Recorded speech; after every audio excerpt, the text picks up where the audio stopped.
Welcome to మగువా channel.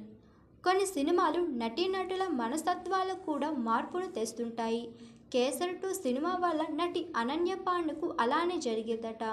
ఇటీవల ఓ ఇంటర్వ్యూలో తనలో వచ్చిన మార్పు గురించి అనన్య మీడియాతో మాట్లాడింది. కెరియర్ తొలినాళ్ళలో ఎలాంటి పాత్రలు ఎంచుకోవాలో తెలిసేది కాదు.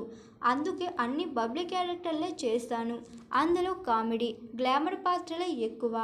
అయితే రీసెంట్గా కేసరి 2లో నటనకు ఆస్కారం ఉన్న మంచి పాత్ర చేస్తాను. ఆ పాత్రలో నన్ను నేను చూసుకున్న తర్వాత నటిగా నాలో చాలా మార్పు వచ్చింది. ముఖ్యంగా ఎలాంటి కథలు ఎంచుకోవాలో తెలిసొచ్చింది. కేసరి 2లో నేను చేసిన పాత్ర నాకొక సవాల్.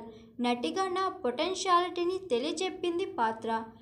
ఇక నుంచి సునాయాసంగా నటించగలిగే పాత్రల్ని చెయ్యను. సవాల్ విసిరే పాత్రల్నే చేస్తా. అవకాశాలు తగ్గినా పర్లేదు అంటూ చెప్పుకొచ్చింది Ananya Pandey. Hi, this is Swathi. Like చేయండి, షేర్ చేయండి, కమెంట్ చేయండి అండ్ సబ్స్క్రైబ్ చేయండి GR TV. Hi, this is Monica. Please like, share and subscribe GR TV.